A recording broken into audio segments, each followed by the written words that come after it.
in listen-only mode. Good morning. Thank you for joining us for the webinar, What's New with TEFAP.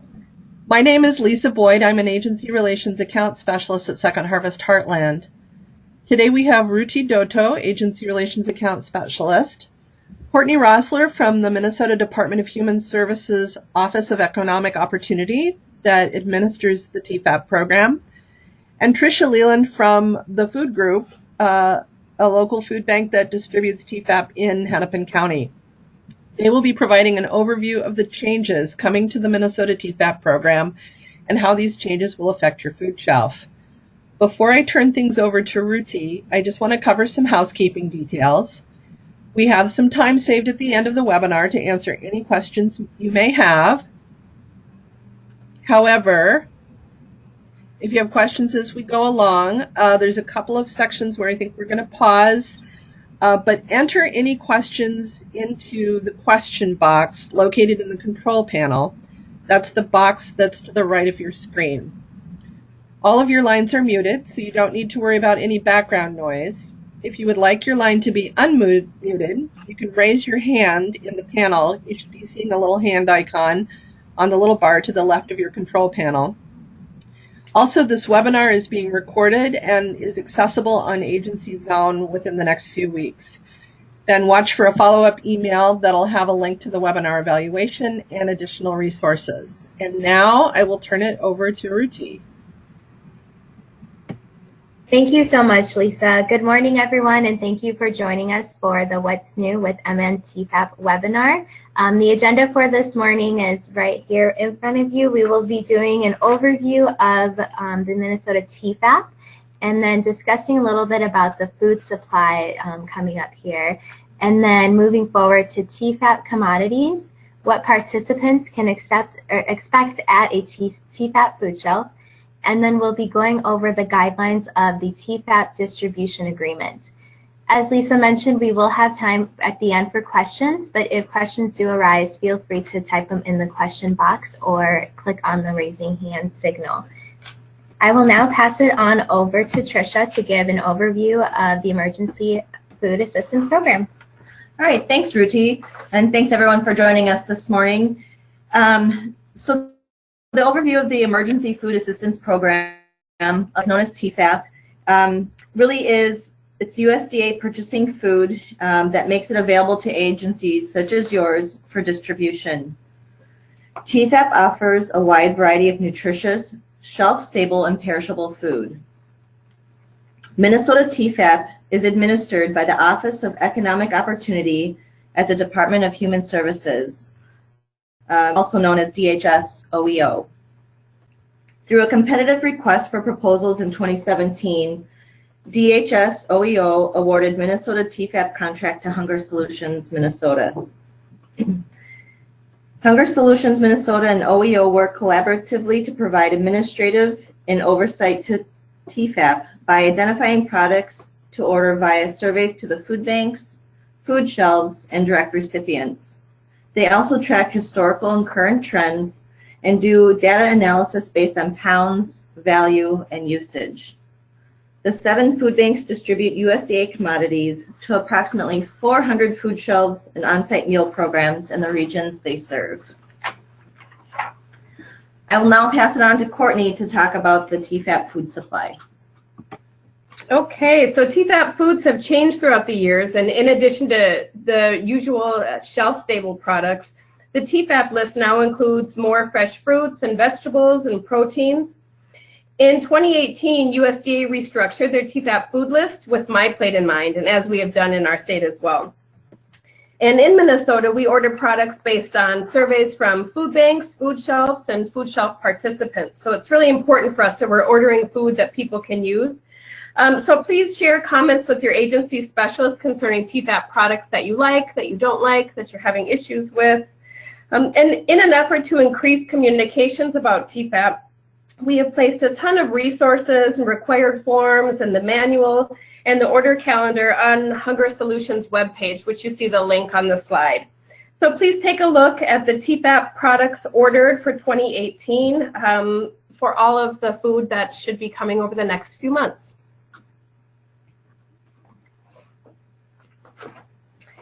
And generally, TEFAP falls into one of two categories. TEFAP foods are either entitlement or bonus foods, and each state receives an entitlement budget to buy USDA foods. So in Minnesota, our entitlement budget is a little over $3 million. And with this $3 million, we purchase items like pasta, canned fruits and vegetables, rice, eggs, meat, produce, oil. And the second category of TEFAP foods is called bonus. And bonus products are purchased by USDA to support prices of agricultural products and offers them to the states free of charge. So we don't need to use our entitlement dollars for these. Entitlement foods are purchased by the states through an online ordering system.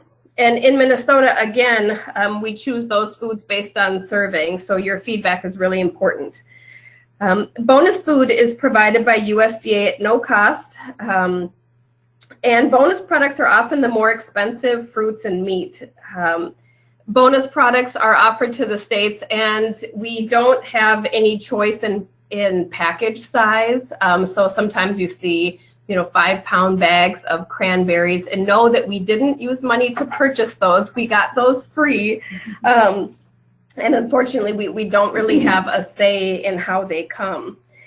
This year, USDA has added a third category called trade mitigation.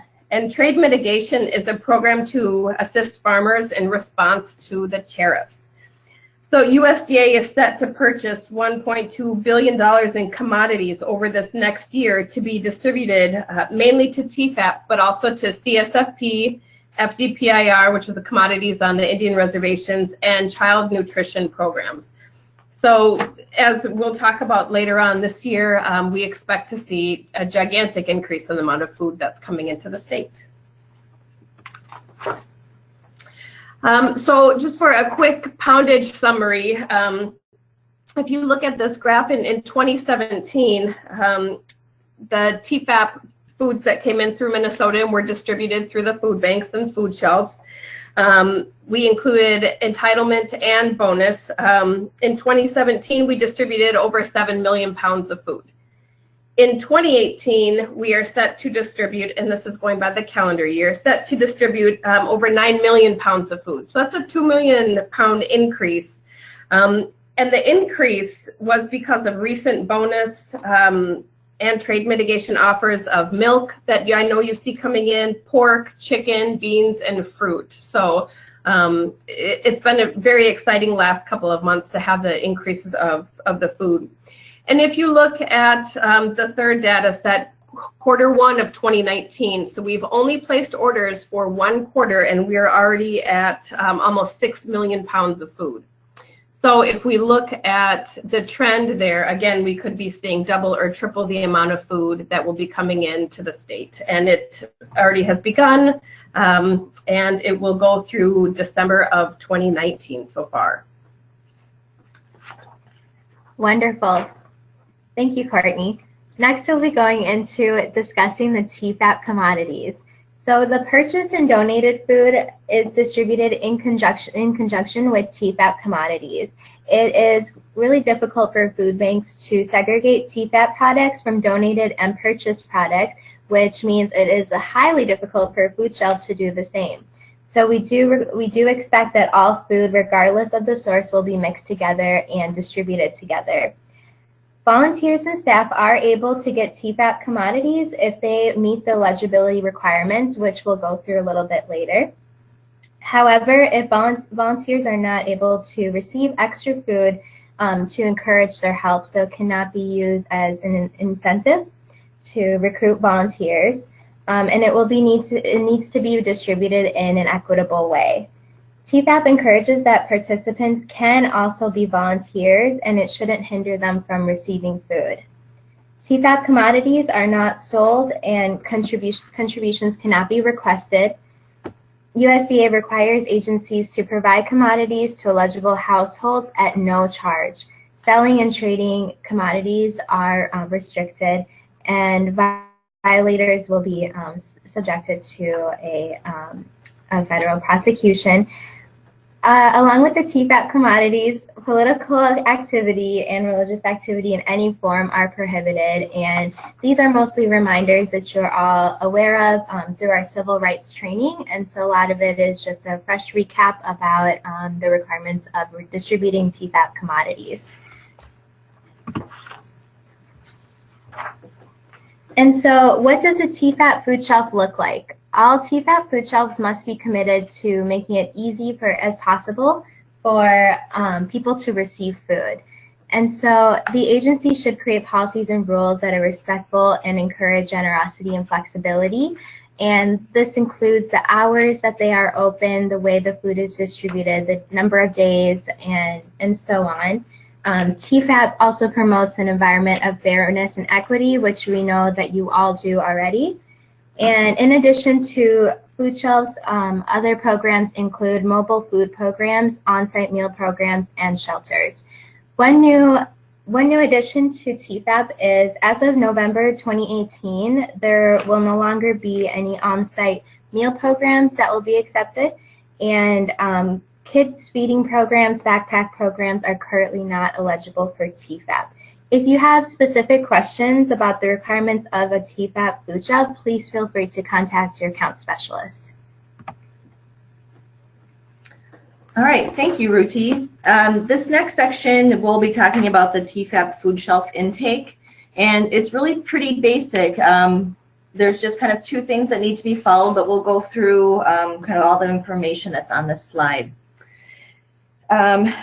Just making sure that no photo identification or legal documentation is required to access food, since it presents a significant barrier to many people that are seeking food assistance. Personal information such as names, birth dates, ethnicity, gender, etc. need only be self-reported.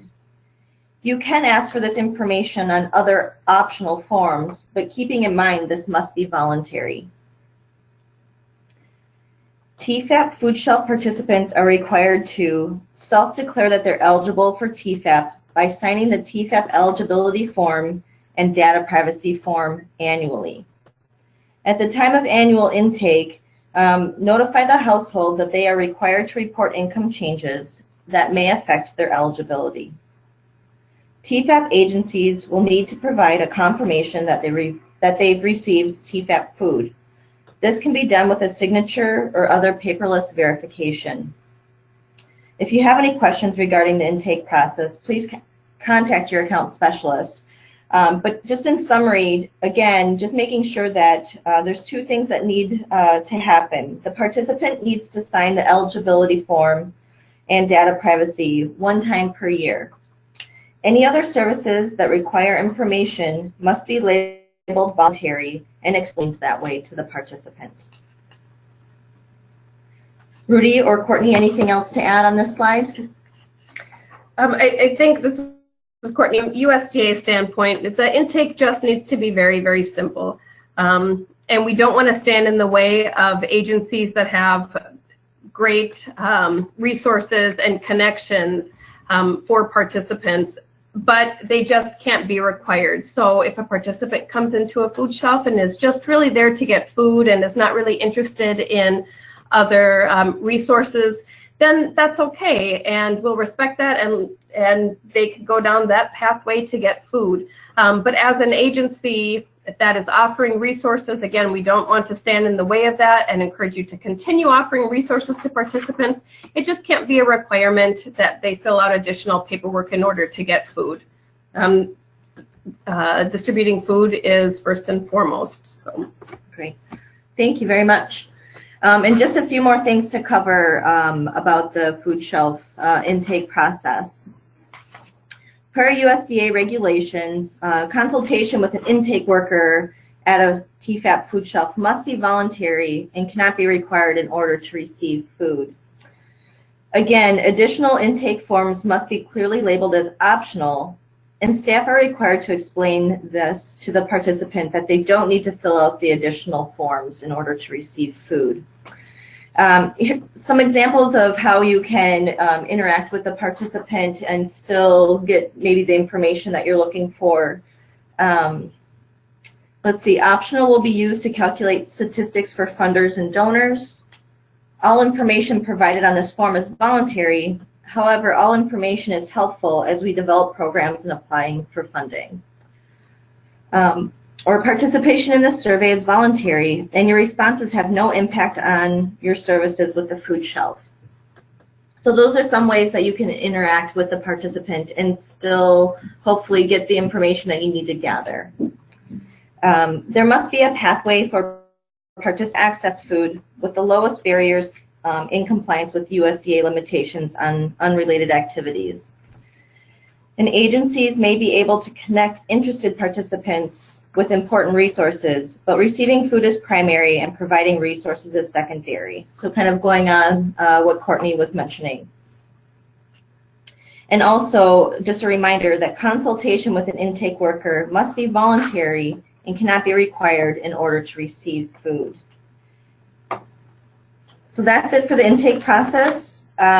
We've got one more section here on kind of what it means to self-declare and reporting from the participant perspective. So Minnesota uses a process of self-declaration to determine eligibility. And what that means is self-report, the participant is self-reporting that their household income is at or below 200% of the federal poverty level. Self-report that they are a resident of Minnesota, so their physical presence in Minnesota demonstrates this.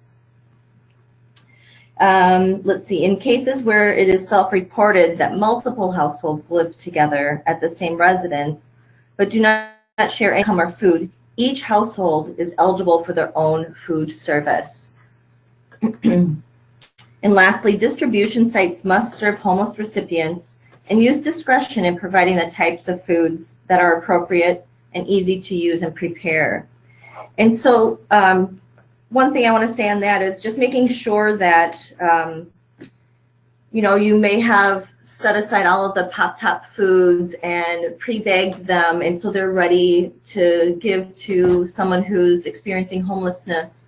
But that might not be the way that the other participants are receiving food through your food shelf. You just need to make sure that the person who's expressed that they're homeless has the same opportunity to receive food as any other participant.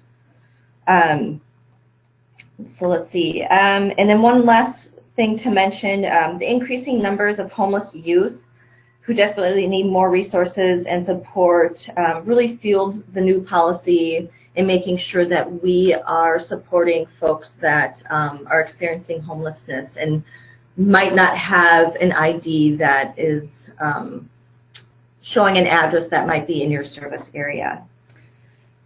So with that, I'm going to turn it back over to Ruti, but before that, are there any questions that have popped up on anything that we've covered so far? Tricia, I'm not seeing that anybody's asked any specific questions so far. Wonderful. So we will move on. We understand it's quite a bit of information in short time, so please we do encourage to ask any questions that you may have as we go. So next we'll be moving into the TEFAP eligibility and data privacy forms. The TEFAP eligibility and data privacy forms should be collected from each household. And there are just a few documents that we ask to be collected, and the participants should sign these annually and should be kept on file for 7 years. TEFAP regulations do not allow agencies to ask for income documents such as pay stubs or any other income data from program participants. The reason again is to make the process as easy as possible for all program participants. The data privacy or Tennyson warning must also be signed by participants and kept on file for 7 years. TEFAP distribution sites cannot discuss private information with any other providers. If discussions are needed, a legal release of information must be signed and dated in compliance with all required elements of the law. For example, we've been receiving many questions regarding immigrant families and ICE and who are afraid to access the food shelves. We will send more information and guidelines on how to protect the information of all families But this is an example where people are allowed to access the food shelf and their information is to remain private unless a legal release is signed. And then people are allowed to go to more than one food shelf. So food shelves are not allowed to share information about participants with other food shelves, again, unless there is that legal release of information signed by the participants. And more information will be sent regarding this, and it was also found in the civil rights training. If you have any questions regarding the legal release or sharing any data, please let your account specialist know.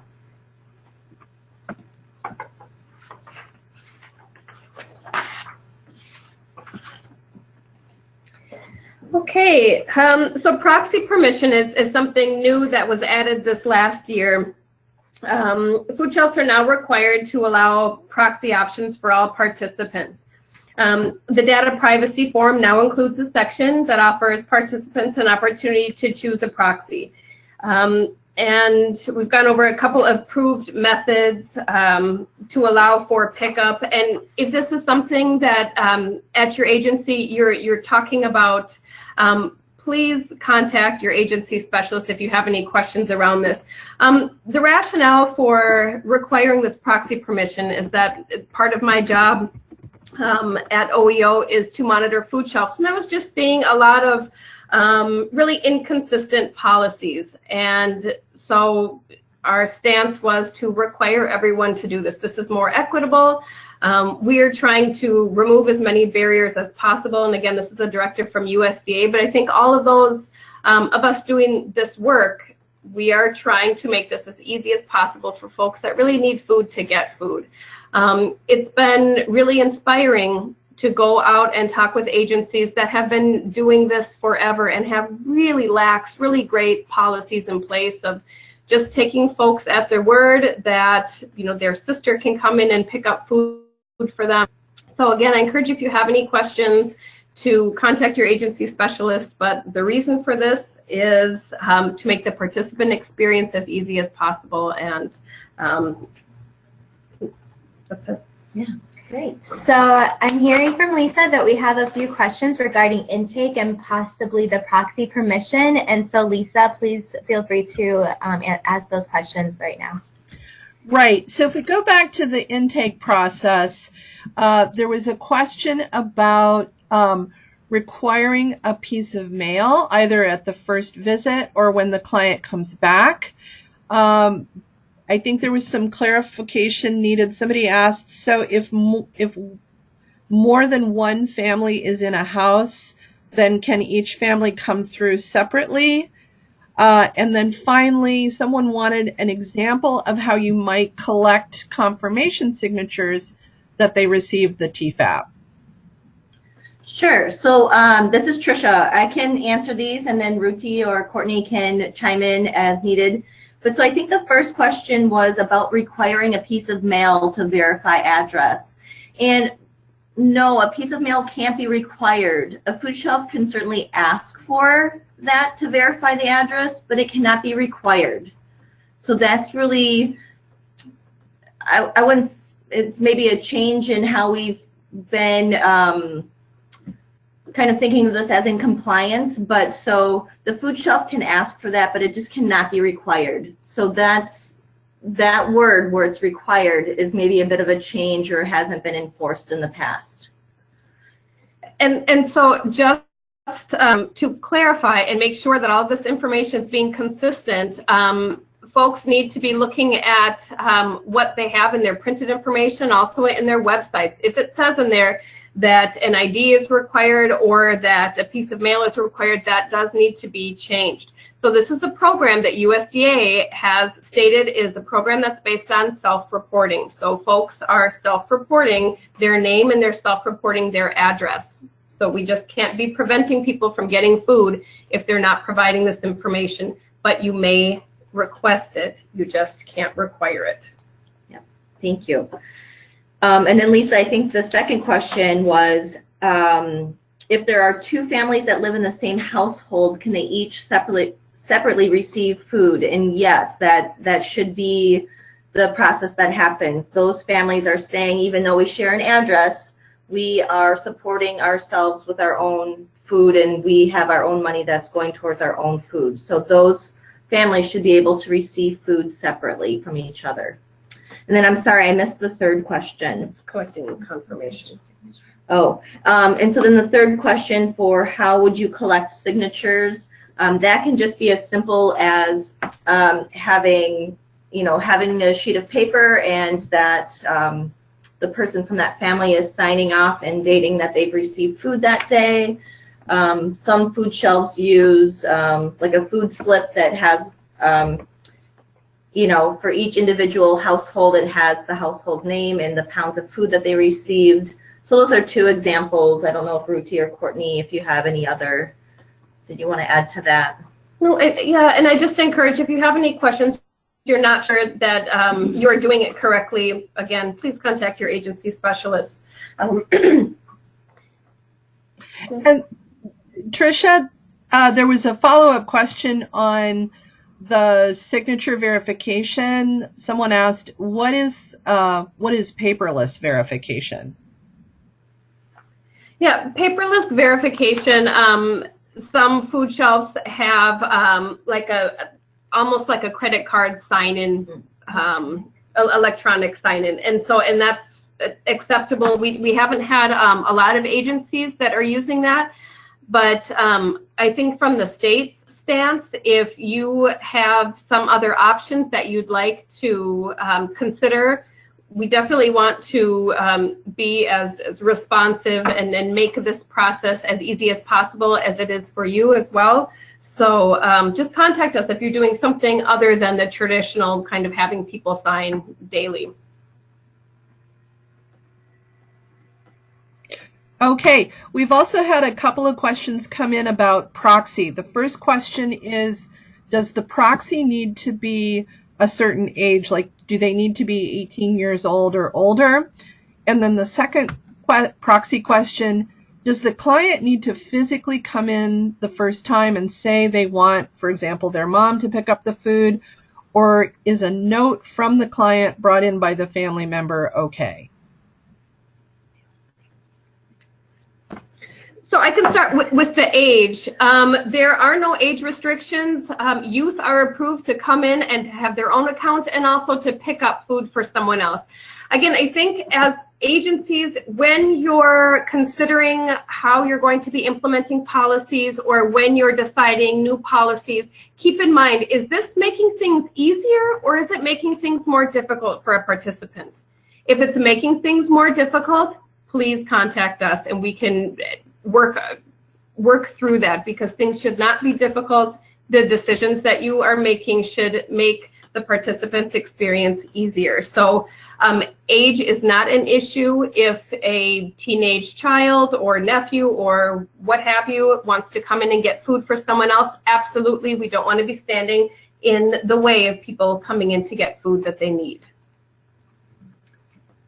And then I think to Courtney's point, to answer kind of the second question was, does the client need to come in first? So again, if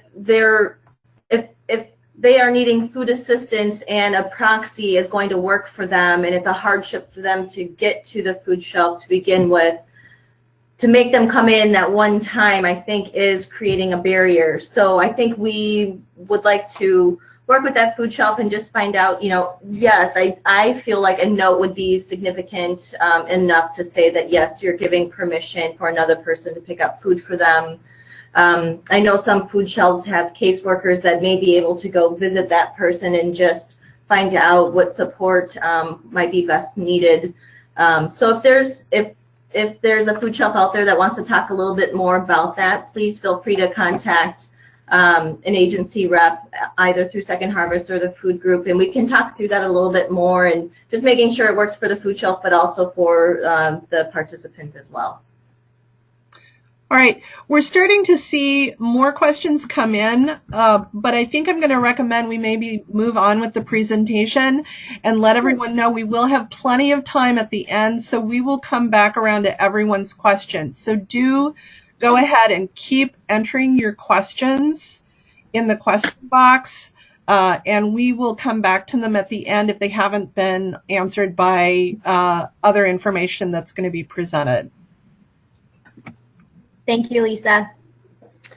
Okay, talking about boundaries, food shelf boundaries, this is a really tricky topic. And I know as a previous food shelf manager, this is something that I struggled with as well. Some food shelves are open to all that come through the doors, and some focus their resources on a specific geographic area. Excuse me. But just to be clear, USDA and the state encourage serving participants outside of the food shelf self-identified service area. It's encouraged. So direct quotes from the slide are: food shelves must serve any eligible Minnesota resident on their first visit, and then are able to refer them to the food shelves in the client service area. However, the food shelf may continue to serve recipients from outside of the service area for the variety of reasons that people have to go to a different food shelf. So just to reiterate, and this is not a change, it's always been required that if someone comes to your food shelf from outside of your service area, that you need to serve them on that initial visit. One change there is that you need to serve them with the same level of service that all other participants get, right? They shouldn't be penalized by just getting kind of a small emergency bag. So if someone comes to your food shelf from outside of the area, you're required to serve them on that initial visit. If you're able to continue serving them, you are encouraged to do so. There are a lot of reasons, as we all know, why people maybe want to go to a different food shelf. Proximity to a job, more flexible hours, a more agreeable distribution model, or bilingual accommodations are just a handful of the reasons why people would want to go to another food shelf. So I really challenge you to think of ways to open up your food shelf's boundaries. And this isn't an all or nothing idea. You can start small with a monthly or weekly pilot project where maybe food rescue food is available to all those in need regardless of where they live. I think there are a lot of food shelves on the spectrum of boundaryless food shelves. Food banks have done a really great job to increase access to low cost and free food sources with more TEFAP, more food rescue, more produce. And so I think now more than ever, there are those opportunities to do those like Free Friday or Wacky Wednesday programs that are open to everyone. And I think, you know, the bottom line is we do this work because we're committed to serving people. And I know from personal experience, it's devastating having to turn someone away when they come to your food shelf from out of the area. And it's devastating to be someone that's turned away. I mean, that's uncomfortable for all parties. And so I just encourage you to kind of think of those innovative programming that can be happening. And if you're experiencing a lot of people coming to your food shelf from outside of the service area, what kind of conversations might you be having with the neighboring food shelves? And if you're agency specialists at the banks, you know, they're great resources and problem solvers that can work with you to help address these challenges and maybe bring all of the food shelves that are affected in this geographic area together to kind of hash this out as well.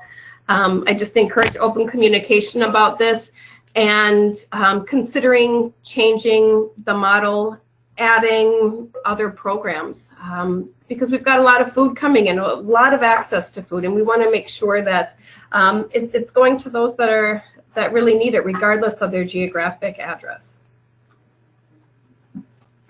Great, thank you, Courtney. I know that's kind of a loaded slide, but just again, kind of the encouragement of just kind of thinking outside the box. It doesn't just have to be a geographical area, but if you have the resources, let's make sure that we're feeding the people that come to the door. So thank you.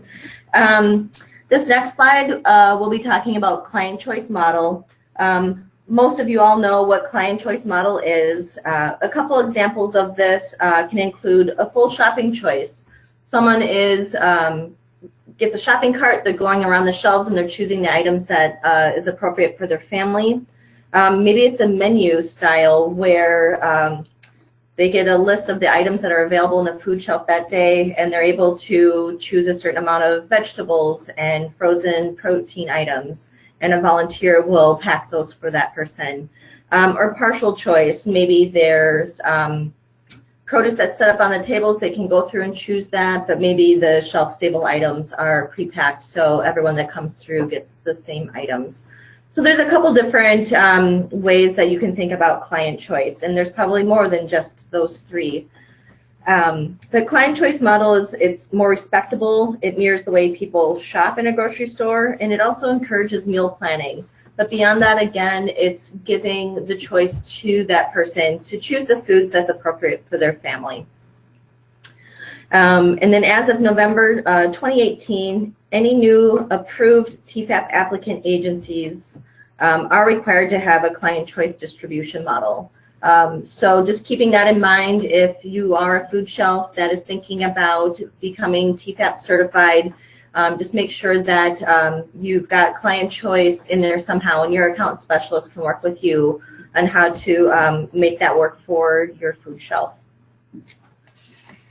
And so one thing to point out here with client choice is the majority of our network is already client choice. As you can see from the pie chart on the screen, 70% of our Hunger Relief Network and partners are full choice models, 25% being partial choice or menu model, and then only 5% being that pre-packed. So we have about 95% of partners that are participating in that client choice model in one way or another, which is really highly encouraging to see. So I think it's important too that if you're having some resistance with maybe volunteers or with board members, you want to change to client choice, and kind of folks that you work with and work for aren't supportive, this is good information to share with them, that this is what the majority is doing because it's been identified as being a best practice. And I think just one last quick thing on the slide, I think to Courtney's point and to Ruti's point too, is if you are a food shelf that is still doing pre-pack, or really you would like to move more towards client choice or broader client choice, there's other food shelves that we can get you connected to that are already doing this, and you can have conversations with them or to see what a process looks like. So there's lots of examples out there for you to see how it's being done if your food shelf isn't already doing that. So I am going to now turn it over to Ruti to talk about TEFAP site distribution agreements. Thank you, Tricia. So we will be moving on to discussing what a TEFAP site looks like among the distribution agreement. So TEFAP food shelves are required to have the following items in place. The hours of operation need to be clearly posted and updated on all phone messages, websites, and other methods of publicity. So social media, online, anything like that, the hours should be clearly posted. If there are hours that are limiting for participants, every effort must be made to set the food shelf hours that accommodate to participants' schedule. And if the hours are limited, there should be a plan in place to serve participants that are unable to come during those hours, and that could be developed by the agency. Another part of the distribution agreement is the civil rights and justice for all posters. SNAP materials and voter registration must be posted at all TEFAP sites, and this is something that you all have been doing for many years. So again, it's just a fresh reminder of what's required at a site. Along with the Justice for All posters, a grievance policy should also be posted and made clear to participants that if they do have a grievance, they know what the process is and who they can speak to resolve that. So the TEFAP civil rights training, as you all know, must be completed and documented annually, and all records should be stored for 7 years by all TEFAP distribution sites.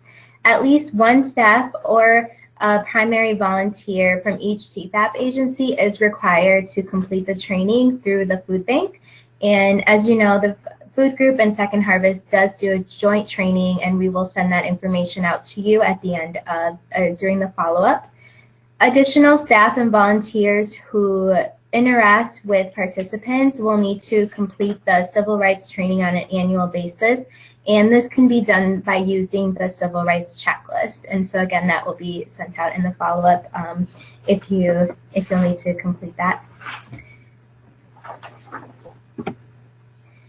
And one part of being a TEFAP partner is requiring reasonable accommodations for limited English proficiency. And so what this means is that TEFAP food shelves must guarantee their non or limited English speaking households that free language assistance is always available. And TEFAP eligibility forms are now available in English, Spanish, Hmong, Somali, Vietnamese, and Russian. And if there are folks that need to access the free language assistance, there are free online or telephone translation services that are offered Monday through Friday through Hunger Solutions. And so we'll send this information out, but we want to make sure that people do feel welcome and are able to participate in your program and having those resources available to them in order to do so. And as a recipient of federal commodities, again, it is a requirement that you are making appropriate accommodations for people that don't speak English or that speak a limited amount of English. So referring them on to another place where they have people that are bilingual is not acceptable. So plan accordingly. And one final plan that we asked to be, or required to be put in place, is the ADA plan, or the Americans with Disabilities Act plan. So all TEFAP sites are required to have a plan on file. The ADA plan explains that no one may be discriminated against based on disability, and TEFAP food shelves are required to complete and post an ADA form at their site. And so all of these posters that we have mentioned, we go through during our monitoring visits, and we ask that they are always put in place for participants to access. So the TEFAP food shelf closing, this is somewhat, it's new to the TEFAP manual, but not necessarily new to your site distribution agreement with the food banks.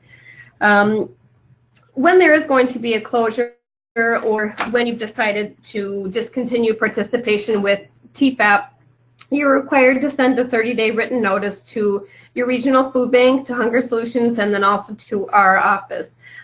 This was really done with the food shelf closure that happened in the metro last year, and it's one of those, gosh, I wish we would have had a proper policy in place, because it maybe would have made this closure less detrimental to the community. There was a food shelf that gave very limited notice. They were unfortunately closing, and they were unable to provide resources to their participants, and it really threw the community into an uproar. And thankfully we had 3 or 4 food shelves that really stood up and volunteered to serve participants that were coming from this area, again, outside of their service area. And the food bank stepped up, and Hunger Solutions and our office, to provide resources. But the takeaway from the situation was just being as proactive as possible, requiring a 30-day written notice, and to have a resource plan of action. We are all committed to providing partnership food support and resources to food shelves, and working together in cooperation to minimize that effect when a food shelf closes on the community is really essential. So if you find yourself in a situation where you feel that closure is imminent, please contact all of us as soon as possible, your food bank, Hunger Solutions, and OEO, and see how we can support you and continue to support the community. Great, thank you, Courtney. So we're just about done here. We're getting on our last slides here, but we just want to take a couple minutes to talk about statistics and our monitoring visits. So all of you that are a food shelf, whether you're TEFAP or not, we do ask that you enter in your statistics of the households and pounds that you have distributed for that month into Let's Solve Hunger, and we ask that you do that by the 10th of each month. And that's just a date that's helpful. Each food bank has to do some reports that we send on to Hunger Solutions and to the state. But also, you know, the statistics, not not only help you tell the story to your donors and your board members of hunger in your area. Maybe you've seen an uptick in service numbers, and you really need to reach out to your donors to see if they can support some extra services. But it also helps Hunger Solutions and the state tell the story of hunger that's happening in our state. And maybe there's regions that are experiencing much greater need because maybe a major business went out and it's closed its doors, and that's really left that community needing some more support. So really, there's a lot that we can do with the statistics. As far as monitoring is concerned, that's done at the food bank level, but also is done at the state level, and I'll let Courtney talk a little bit about that here when I'm done. But for the food banks, we're conducting annual or biannual site visits for your TEFAP. On those visits, it might include learning more about your intake process, how you conduct civil rights training, record keeping, where are you keeping your files for 7 years, and just kind of the overall function and flow of your program. On these visits, it's a time to kind of update our records. You have some new staff members that we're interacting with. We're making sure that the compliance checks through our TEFAP site visit, and then also to hear from each agency about the community that's being served. So we're not necessarily there to find things that are wrong. We're really there to just make sure that we're in compliance on these site visits, that we've provided as a food bank the support that you need for your TEFAP programming, and that if there's additional support that you need, that we're there to help you with that. And I guess from there, I'll pass it over to Courtney, and she can talk a little bit about how they use stats and how they do their monitoring visits at the state level. Trish, Sure. Courtney? Hi, Lisa Yes. here. I'm just going to jump in. I'm sorry to interrupt, but there were a couple of questions that came in earlier that it might be really helpful to answer right now related to statistics. Great. And they had to do with the fact that disclosing ages is now supposed to be optional, and yet we're asking food shelves to report the number of children, adults, and seniors in their monthly statistics. Sure, that's a great question. So on the TEFAP eligibility form that came out in July, we've added a box on there that does track the number of kids, adults, and seniors. Because we absolutely want to make sure that agencies are able to collect the required information and that they're able to submit their monthly reports. So you are collecting this information, the number of kids, adults, and seniors, and so that is how you'll be reporting on that. But that information's supposed to be optional for them to provide. I think that's the question. So requiring birth dates is something that they're not required, but they are required to answer, again, on their TEFAP eligibility form, the number of kids, adults, and seniors. So if you're using a form that doesn't have the little box on there, then that's an old form. All of those required forms are, again, available on Hunger Solutions website. So go on their TEFAP page and pull up the correct form, because that is the one, and we want to make it as easy as possible for folks to be reporting. Thank you. And then there was a question I think is related to the monitoring visits. Someone was still not entirely clear about the civil rights training requirement for other staff and volunteers. Sure, and I can clarify that. So each year, the food banks will send out information about civil rights training. And so as Ruti mentioned, both the food group and Second Harvest did a joint civil rights training. So whether you log on to Second Harvest website or the food group's website, you'll find that training there. One person from each agency, and it's generally the main person that's in charge, is doing the full training, which is a webinar and has some more details. That needs to happen one time per year. What also needs to happen one time per year is any other staff or volunteers that have direct contact with participants at the food where it's being distributed also need to undergo civil rights training. And that can be the civil rights checklist. And there's maybe 10 to 12 different kind of reading points on that checklist. Once that's read, the volunteer or other staff member will sign off that they've read that, and that is considered their training for civil rights for that year. Does that help clarify?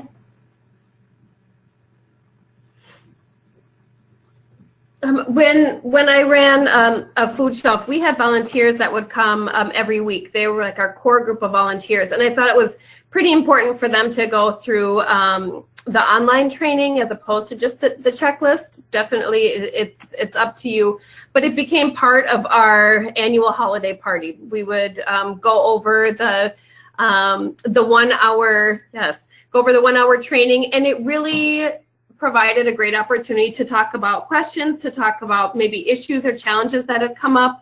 But when we had those groups of volunteers or those one-time volunteers, then we would always just have the civil rights checklist available. And you want to make sure that as folks are doing this, that you're keeping verification of a sign-in sheet and the date on there, because it's something that will be checked when the food banks and when our office come out to monitor.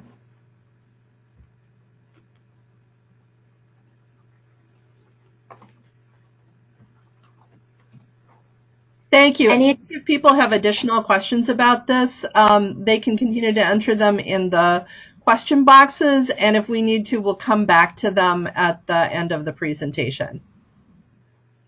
Okay. Thank you. So at OEO, we're required to monitor approximately 20 food shelves throughout the state per year, and then we also monitor the 7 food banks that distribute TEFAP. Our monitor visits are a little different from the food banks, but there are a lot of consistent information on there that are collected by all 3 of our agencies. I think for me, one of the most important things is just to make sure that, again, as many barriers are removed for folks to be accessing food. So if you do receive an email or a call from me about a monitoring visit, I request all intake material and just make sure that the required TEFAP forms are physically separate from the optional forms, and the optional forms are labeled optional.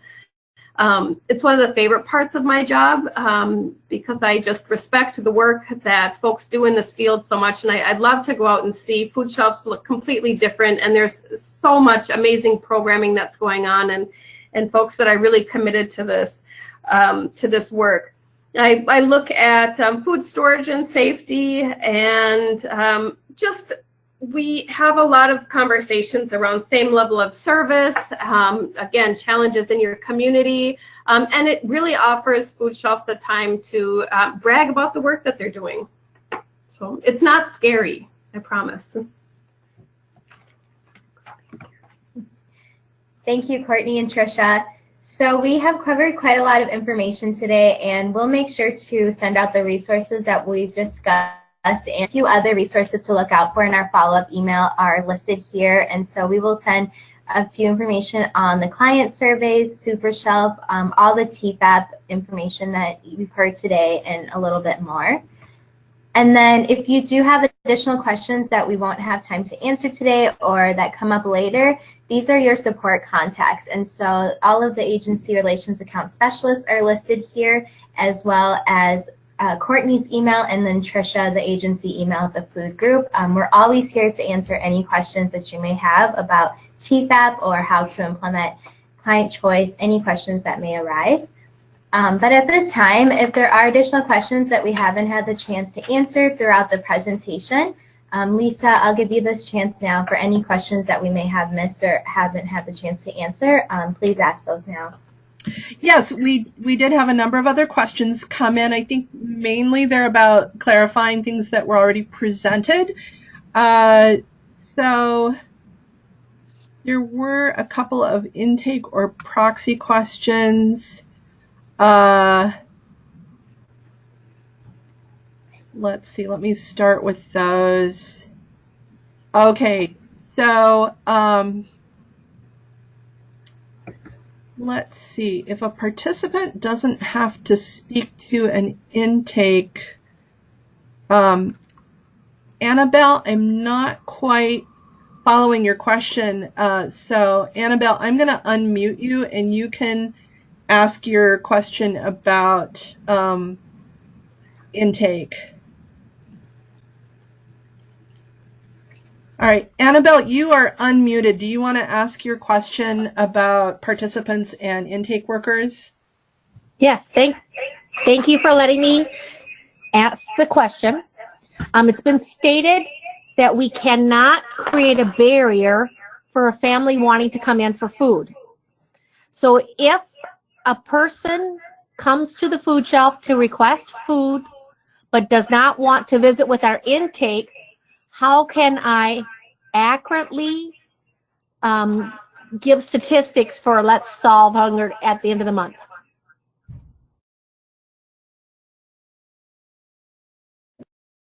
So thank you for the question. Yes, this is the intake. This is a dicey topic.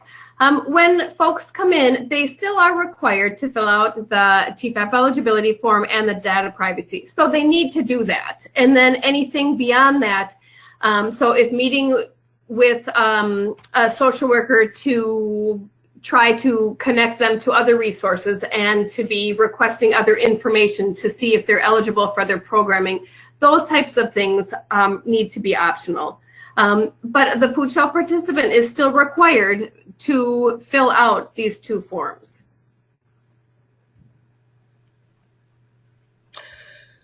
So next question, still about that intake form. The income eligibility graph on the TEFAP form is confusing to many participants. Is it a part of the form that they circle? Is it only for reference? Can you walk us through this part of the document and its intended function? Sure. So each state is able to choose the eligibility threshold. And in Minnesota, we've chosen 200% of the federal poverty limit. And so that form has always been, and we haven't done really any changes to how the table is set up. So if folks, it's helpful for me to hear that is confusing, and I'll definitely take that into consideration. There isn't any requirement for circling. It's a visual verification, so a participant can take a look, and as a food shelf staff, you would say, to be eligible for TEFAP, you need to, you can't make more than what's here on this form, based on your family sizes. So then they would just take a look, and if they fall at or below the income level that's there based on their family size, then they would sign the form.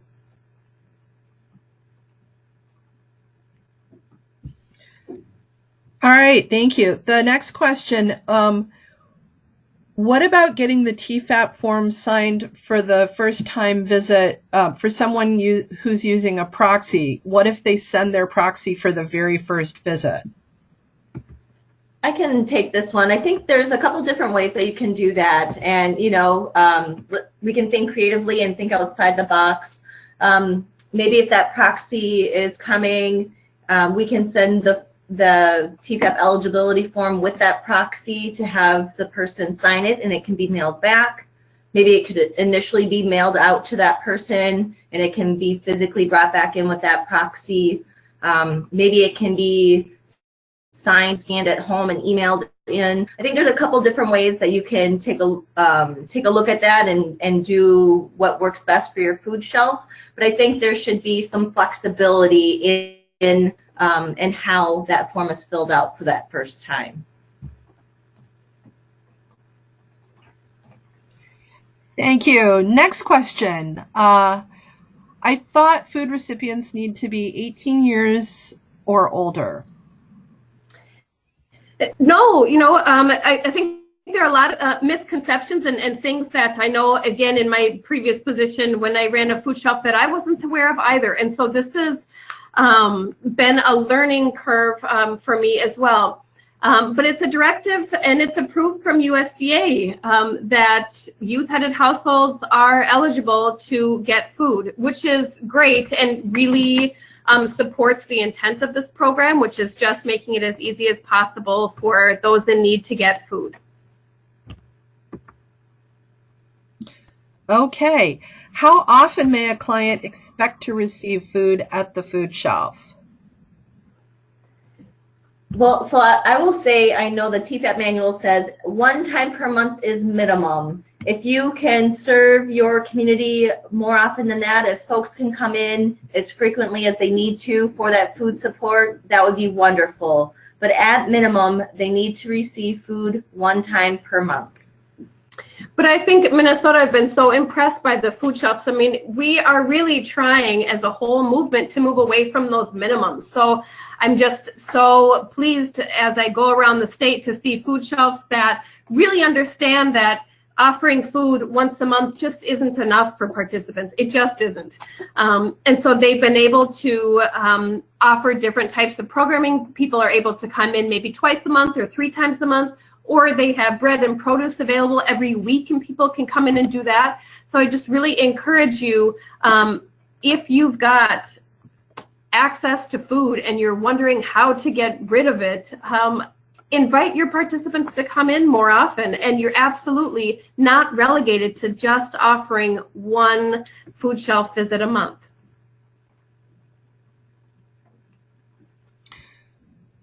Okay. Yes. Oh. Thank you. I just wanted to say, the more food that you give and the more participants you serve really affects the TFAP that you get, because all that is allocated based on the numbers you served. And it also affects the amount of the Minnesota Food Shelf Program grant, which is the dollars that come from our Office to Hunger Solutions. And that allocation is based on the number of individuals served as well. So bottom line is, the more people that you serve, the more TFAP you will end up getting, the more MFSP you will end up getting, and the bigger your heart will be. That's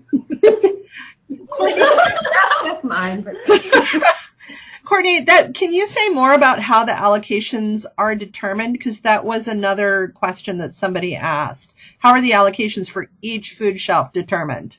Yep, that's a great question. So for TFAP, and this goes for states too, the USDA takes a look at the percentage of unemployment and poverty throughout each state. So we take that formula and we look at that based on county as well. So each food bank that serves their service area, which is, consists of 1 to 27 counties, they get their allocation based on poverty and unemployment in their service area. Now, the way that trickles down from the food bank to the food shelf is based on the stats that you input. So again, it's really important that those stats are accurate, the number of individuals served and the number of households served, because that is how your TFAP is determined. And that is also how your MFSP is determined. So those stats are accurate. If you are turning in stats late, they might not be counted, and then you will get a smaller allocation. So it's really helpful not only to tell the story, and as we are lobbying for more money, but also as you are advocating for yourself to get food and more money for your agency. Great, thanks. Couple of questions about that 200% of poverty threshold. One question is, are we allowed to serve TFAP to participants who are above the 200% threshold? And a related question, if they are above that income threshold, then they just don't fill out the TFAP form? So, yeah, another tricky question. So because this is a self-reporting program and we don't require any type of income verification, folks are able to determine their own eligibility. I know Tricia and I have talked about two folks that come in that maybe don't fall into that category.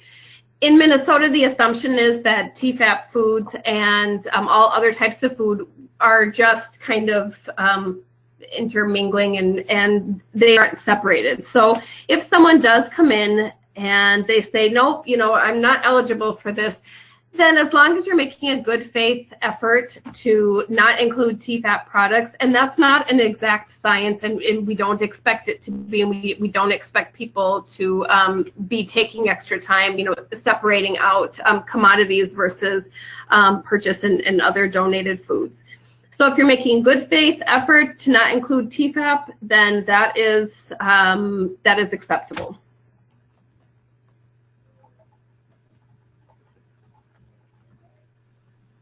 Okay, we have more and more questions coming in. Let's see. What if the client declares over the income guidelines? I think we just answered that one. Will a copy of the webinar be sent? Yes, a copy of the full recorded webinar and the slide deck will be sent to everyone. But there were a few, back to getting signatures and getting the form signed. So I'm going to kind of clump these together. You talked about having signatures for TEFAP orders or signing each time they receive the TEFAP. Is the annual signature okay, or do they need to sign every time they receive food? And then for the, okay, related to that, having a signature every month feels like a bit of a barrier.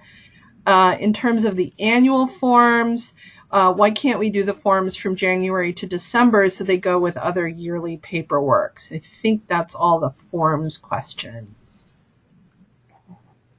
I would love it if we could do the forms from January to December. I completely agree. It's done in July because the federal poverty guidelines are updated, I believe in April, sometimes May. So July is when we chose to do this. In our office, we go by the state federal fiscal year. So July is, and kind of I anticipate will always be our start date. So I apologize for that. I understand that that can be a frustration, but our hands are kind of tied with that. And then to the other question, Lisa, I think someone was asking or mentioning that they felt that collecting a signature monthly was potentially a barrier. I guess without collecting that signature and knowing how many people are in that household and how many pounds were distributed, I think that would be pretty difficult to then be collecting the stats that you need to be entered every month. So I guess I might want to know more about that, and maybe that question can go offline to the specific agency rep, and they can talk more specifically with that food shelf. And I think from a funder standpoint, we're trying to require as minimum amount of information as possible and steps to get all this information. But the number of individuals served directly impacts your state and federal funding, which is your TEFAP and your MFSP. And if there is not verification for that, that's not a responsible use of taxpayers' dollars either. I mean, we need to have some type of verification because it directly impacts your state and federal allocations.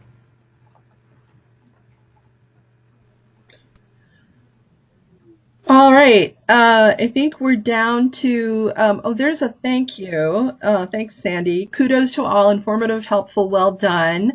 There's kind of a nuts and bolts question. Kay is saying, I'm not getting all the food items that I see on the TEFAP list coming in over the next few months. Should all food shelves get all the items just in different amounts? If you want to speak to that, otherwise that's maybe a question for the agency services desk about how allocations come in, and then how we let people know that they're available to order. Yeah, I would say that maybe each either Second Harvest or the food group might be distributing maybe the additional commodity foods, the tariff foods, the trade mitigation foods, maybe slightly a little bit differently, but each agency should be seeing access to their TEFAP foods. Again, that might just be a one-off where it would be best for that food shelf to reach out to their account specialist so we can dig a little bit further for them specifically. And we have Jenny Meinz in the room, who is our agency relations manager here at Second Harvest Heartland, who can speak a little to the allocation question. Yeah, so I would just, hello everybody, great questions. I would just reiterate that yes, in theory and I think in the majority of practice, all agencies should be receiving all product just in their variable allocation amounts. So if there are concerns about this, please do contact your account specialist. Because that is what should be happening here at Second Harvest Heartland, the allocated amount. So product that is allocated for 6 weeks and then goes to surplus. So you do have those 6 weeks to claim it. Please do so. After that, then there is no guarantee that that product will be saved and reserved for you. The one difference, of course, being the highly perishable product with the milk. But I think we've sent out many communications about milk. So if you have further questions about that, please contact your account specialist. All right, and I saw, it looked like Julie Van Hove in our sourcing department put her hand up. Julie, was there something you wanted to add to the allocations or not?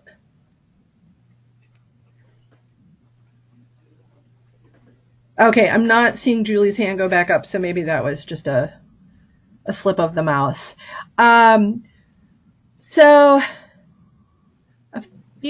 a couple of questions came in. I think this is probably related to paperless signatures. Would checking people's names off in a database suffice as getting their signatures? Is a client check-in using a computer system the same as a client signature for the food visit?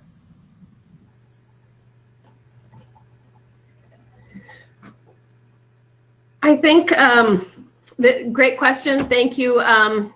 Because so many food shelves have access to such differing levels of technology, we don't want to be standing in the way of folks who are really trying to, I don't know, go into the next century with data tracking. So we want to be approving as many ways as possible. So please talk to your agency specialist. And it might be that one of us comes out to visit and take a look. We're always looking for great examples of how folks are doing the work that they're doing. So there's definitely possibility for accepting electronic tracking in that way.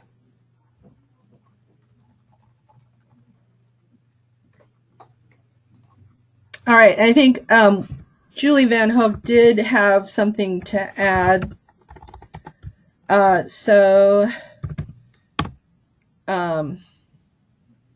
Julie, I am going to unmute you now. Just give me one moment. All right, Julie, you should be able to add the information you had.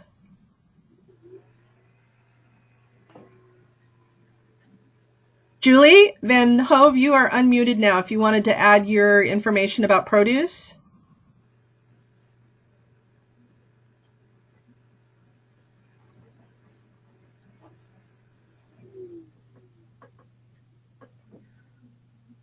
Lisa, maybe let's move on to the next question if there are any. There's more questions coming in. Julie, if you want to type your answer into the chat or the question box, I can provide it.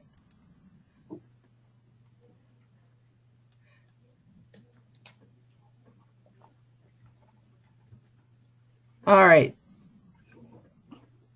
Let's see. Just to make sure people wouldn't need to renew their intake forms until July, correct? Yes, that is correct. That the TEFAP forms renew in July.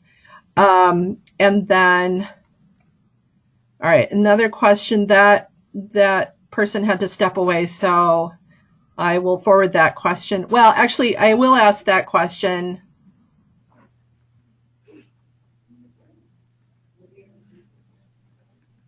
Sorry, there's a lot of information coming in. Let me see. Okay, that one's done. That one's done.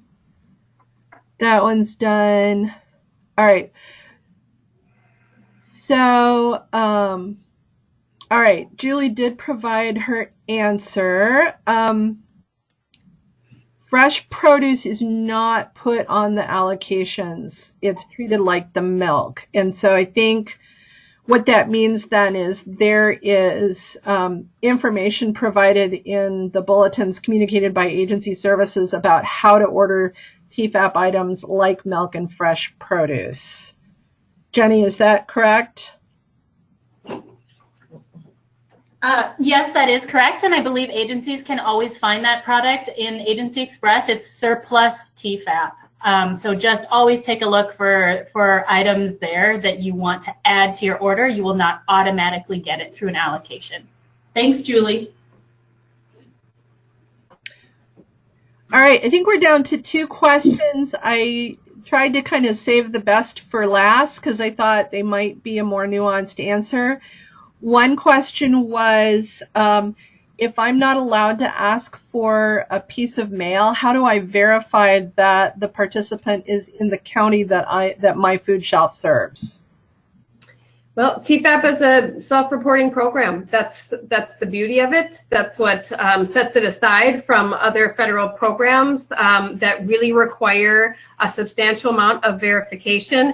I think one of the things when I, in my previous position, I got to know the food shelf participants really well because I would see the same folks day in and day out, well, not day in and day out, but monthly.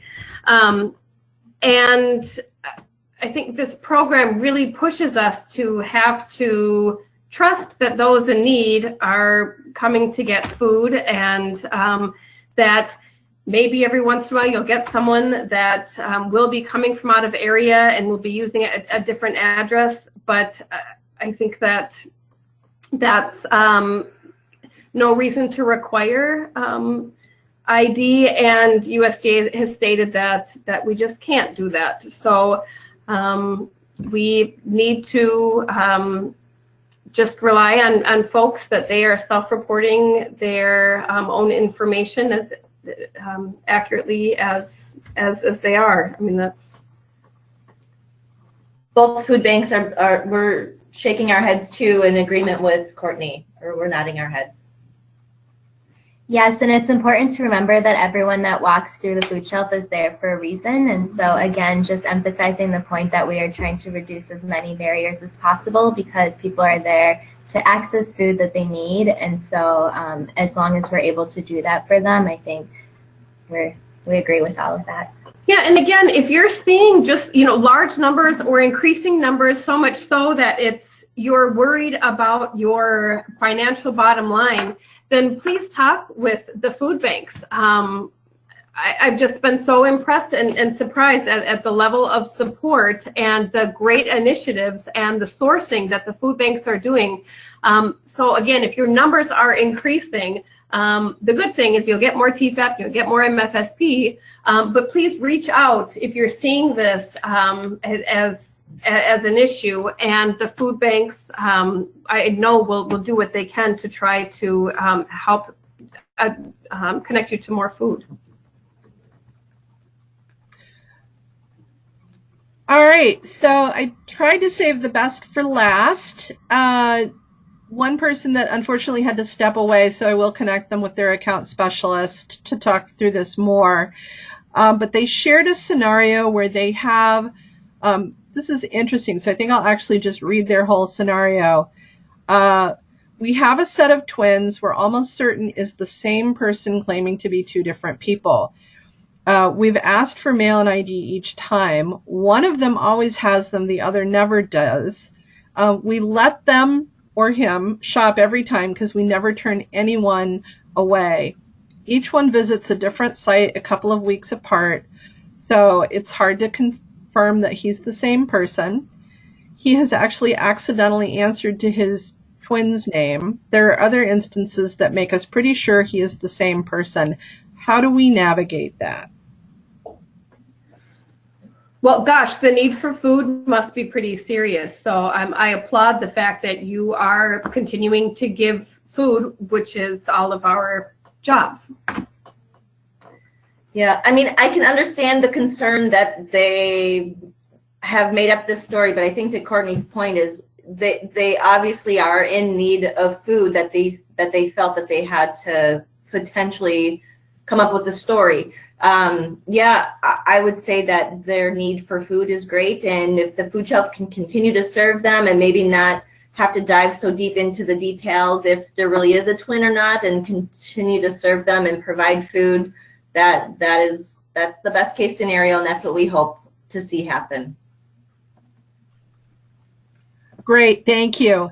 And finally, one person wrote that they didn't quite follow the answer to about serving TEFAP to a participant who is above the 200% threshold. And I know I've gotten this question before from food shelf representatives, that it may be somebody's coming in and they're super honest and they say, well, I'm above that income level, but I still need food. So then is the food shelf allowed to serve them TEFAP?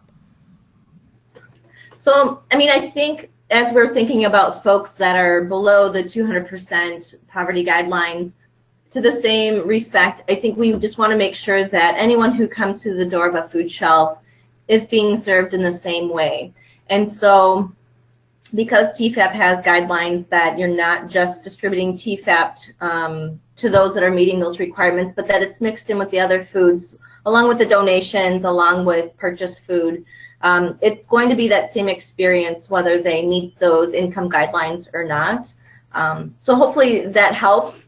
We want the experience to be the same for no matter who walks into the door and whatever their income guidelines might be.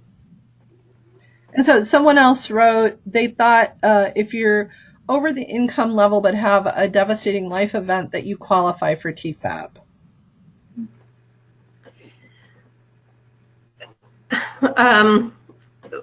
USDA has been pretty clear about, if there are natural disasters and things like that, then certain regulations can be waived, but only with direct approval from USDA. So I would just suggest, as kind of what we've said, and unfortunately it's not the clearest black or white answer, that you make a good faith effort to be providing them with as much food as you normally would. And if that means that you are able to identify a TEFAP product here or there as they're walking around or as they're choosing their food, then you can leave those TEFAP products out.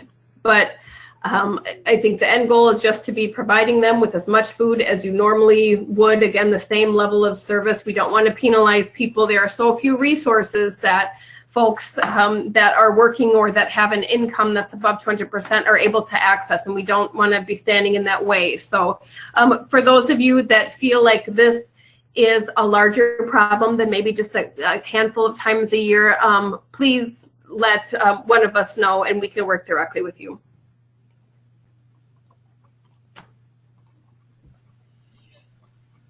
All right, there's one more question, and then I think we'll do last call for questions, so type them in now if you have more. Otherwise, the last question I have says, for language on websites and outreach materials, would you suggest saying IDs or a piece of mail are requested, or should that language be avoided altogether? I would love to see it avoided altogether. I think it can really be a deterrent. If someone looks at the website and it says we're requesting this, their perception could be that it's actually being required, or that they're going to be turned away, and that might make them stay home that day and not go out and get food for themselves or their kids. And I know we would all hate to see that. So we've not. It's not a regulation that you can't put it on, but I think with everything, this is a great time to be evaluating what information you are collecting, obviously voluntary, how you're saying that, how long you've been saying the same thing, and if it's time to change that, and looking for those opportunities, again, to just make it as easy as possible for participants to come in and get food.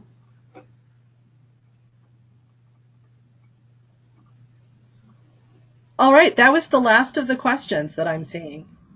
Great. Thank you, everyone, for really great dialogue. I know those can be hard questions to navigate, and we're happy to be here to answer those questions for you. And thank you so much for the work that you're doing. Yes, thank you all. It's been a very informative webinar today, and we thank you for your questions and keeping that dialogue going. It doesn't end today with the webinar. We really do encourage you all to ask us those questions continually to make sure that the TFAP process is able to be implemented correctly, and that you are all aware of any changes that need to be made or any concerns that you want to share with us. We're always willing to hear from you. And thank you, Lisa, for driving this conversation today and for the support, and Jenny for jumping in with questions about the allocations. We will be sending a follow-up of the webinar, the presentation slides, and then all the resources that were mentioned throughout today. So the Hunger Solutions site, the TFAP food supply, all of that information will be sent out to you all, and all the TFAP programs as well. So again, please feel free to contact your support contact here. I'll pull up that slide one more time. If you do have any questions, we are all here for you. So thank you all.